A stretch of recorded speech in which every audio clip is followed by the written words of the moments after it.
fais tout ce que je peux pour te soutenir. Mais quand je vois à quel point tout te fait souffrir, tout dans ta situation te fait souffrir, et ça me fait mal.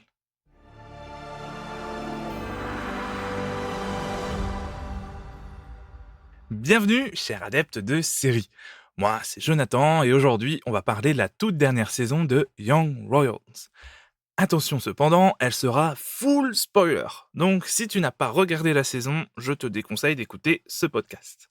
Je te rappelle cependant qu'un avis sans spoiler sur les 2 premières saisons est disponible sur ce podcast et que j'ai réalisé des vidéos réactions des 6 épisodes de la saison 3, toutes disponibles sur ma chaîne YouTube Les Mondes de Jonah. Donc si tu veux me voir rire, pleurer et râler, tu trouveras le lien dans la description de cet épisode. Allez, c'est parti. La chronique. Tu n'imagines pas à quel point il m'a été difficile d'écrire cette chronique. J'ai pourtant regardé la saison 2 fois avant d'essayer, mais les mots ont vraiment du mal à sortir, je ne sais pas vraiment pourquoi. Dans tous les cas, tu es prévenu, cette chronique reste d'être assez chaotique.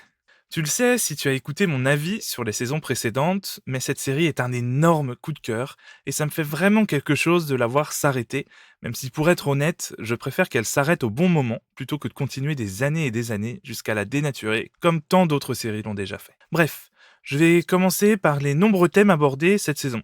Le harcèlement en ligne, les bizutages, les troubles alimentaires, l'anxiété, la dépression, le deuil, les traumas. Oula ça donne envie tout ça, hein. Pourtant, le tout est traité avec finesse, intelligence et un réalisme poignant qui nous plonge complètement dans ces sujets importants et malheureusement trop peu abordés. J'en oublie d'ailleurs sans doute beaucoup, car la saison est d'une richesse incroyable. Oui, je suis d'accord, sans doute trop riche pour seulement 6 épisodes. Mais au moins, on met les pieds dans le plat et parfois, c'est la seule façon de faire. J'ai adoré enfin voir Wilhelm et Simon heureux quelque temps. Enfin ensemble au grand jour. Qu'est-ce que ça fait du bien. J'ai aussi beaucoup aimé que malgré leurs nombreux différends, le couple ne cesse jamais d'essayer de communiquer.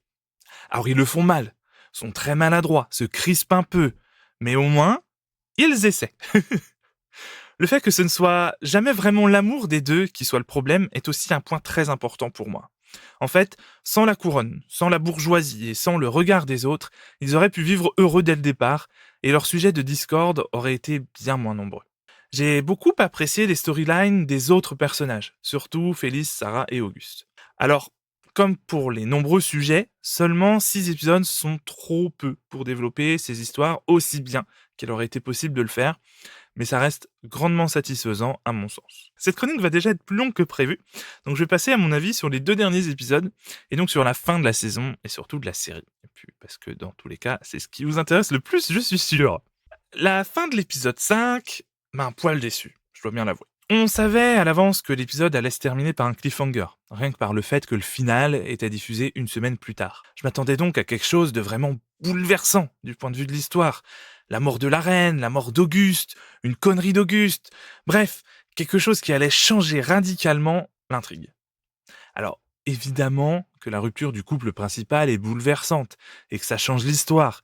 C'est même en partie ce qui va mener à l'épiphanie de Wilhelm dans l'épisode suivant. Mais pour être honnête, j'ai surtout trouvé ce rebondissement très cliché. Non mais c'est vrai, on compte plus les ruptures au dernier moment dans les romances. C'est là presque à chaque fois, et c'est quelque chose qui finit par m'agacer de plus en plus. On n'a pas besoin de faire se séparer le couple pour faire avancer l'histoire ou pour avoir des rebondissements. Je le dis, je trouve ça cliché et même feignant. Oui, je sais, je suis un peu dur, mais je vais m'adoucir très vite, ne t'en fais pas. Au moins, dans Young Royals, les raisons de la séparation sont de vraies raisons, que je comprends complètement, et qui font parfaitement sens dans l'histoire. Simon s'en est pris plein la tronche pendant toute la saison, et il a vécu la goutte de trop qui a fait déborder le vase bien comme il faut. Lui, c'est Wilhelm qu'il aime et qu'il choisit, pas la monarchie et tous les dramas qui y sont liés, sans compter le harcèlement qu'il subit depuis un moment, et cette sensation de devoir s'effacer pour plaire à la couronne, de faire tout un tas de sacrifices pour être avec Wilhelm, mais voir ce dernier détruit par tout ça, sans rien pouvoir y faire. Bref, je suis Team Simon, vous l'aurez compris, et je suis 100% d'accord avec sa décision, même si oui, le timing n'était sans doute pas le meilleur, on va pas se le cacher. Mais c'est, encore une fois, un des chocs qui vont permettre à Wilhelm d'enfin se libérer. Je reviens d'ailleurs sur la scène du gâteau d'anniversaire où Willy dit enfin tout ce qu'il pense à ses parents. Vraiment, c'est l'une des meilleures scènes de la série qu'on attend depuis le début et qui est loin d'être décevante, bien au contraire. Je l'ai adorée et elle était largement nécessaire, aussi bien pour Wilhelm que pour ses parents. Je plains juste Simon qui a dû se retrouver là-dedans sans rien avoir demandé. La fin de la série maintenant n'est pas du tout celle à laquelle je m'attendais. Mais ce n'est pas forcément une mauvaise chose.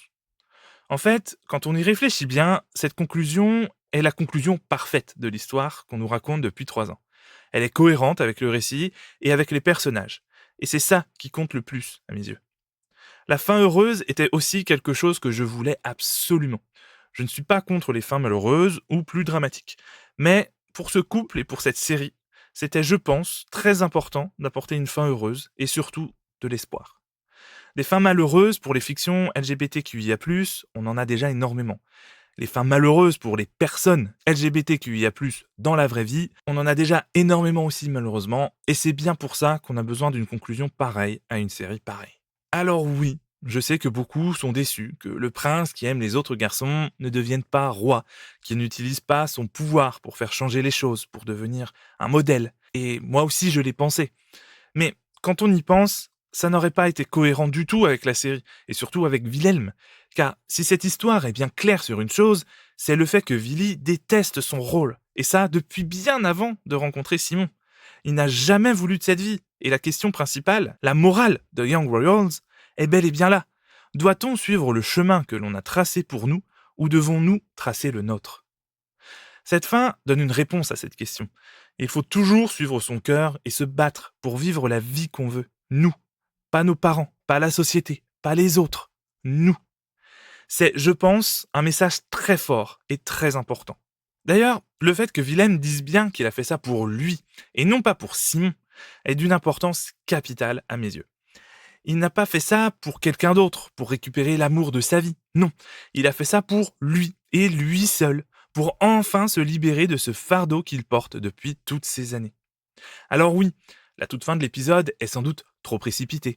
La discussion avec la reine, notamment, et le tout peut sans doute passer pour cucu ou pas réaliste. Mais peu importe. Je pense sincèrement que cette fin est celle qu'il fallait à la série, et surtout, c'est une fin qui va faire du bien à tellement de personnes et leur apporter tellement d'espoir que ça en vaut vraiment la peine. C'est vrai, je le confesse, tout l'épisode a presque réussi à me faire à l'idée d'une fin où Wilhelm et Simon ne finissent pas ensemble. Les arguments étaient forts, cohérents, et ça aurait été plus qu'original de terminer comme ça. Mais je ne pense pas que j'aurais apprécié pour autant. Donc quoi, Wilhelm serait resté prince héritier, il aurait continué de subir sa vie? Dans ce cas, à quoi auraient servi ces 3 saisons? Bref, au risque de me répéter, cette fin est sans doute la plus cohérente avec l'histoire et les personnages, ça ne fait aucun doute pour moi. Concernant Auguste et son accession au trône, d'un point de vue extérieur, on pourrait évidemment se dire que c'est lui qui a tout gagné, qu'il a été odieux pendant 3 saisons et qu'il s'en retrouve récompensé. Mais la série nous présente clairement la couronne comme une prison, depuis le tout premier épisode. On nous montre bien qu'une fois aliéné à la famille royale, on perd tout libre arbitre. Les amis d'Auguste lui font même remarquer ce fait quand il leur apprend la nouvelle, et son regard quand il voit Wilhelm s'enfuir pour retrouver Simon en dit très long. Je pense que c'est justement une punition de la part de Willy, dans son esprit, tout du moins. Enfin, j'adore cette fin plutôt ouverte. On ne sait pas vraiment ce qui va se passer pour eux finalement. On les quitte à un point précis de leur histoire, un moment charnière où l'avenir offre à tous les personnages de nombreuses possibilités, mais je trouve ça assez beau en fait. Bref, tu l'auras compris, je suis un grand défenseur de cette fin.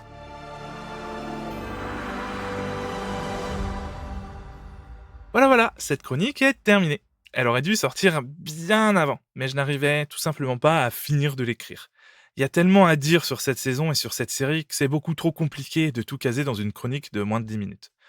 Je suis d'ailleurs très très loin d'avoir tout dit ou abordé, mais voilà, j'ai fait de mon mieux.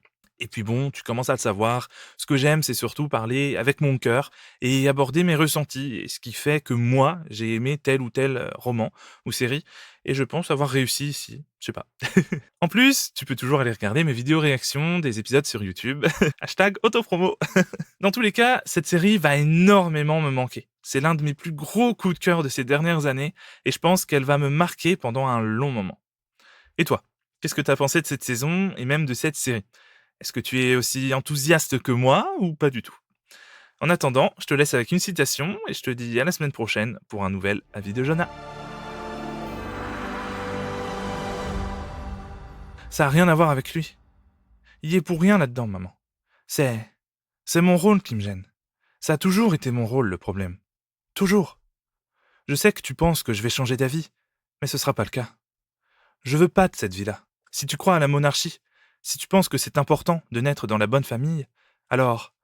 alors c'est lui ton héritier. Je comprends que tu sois déçu, mais je te dis la vérité.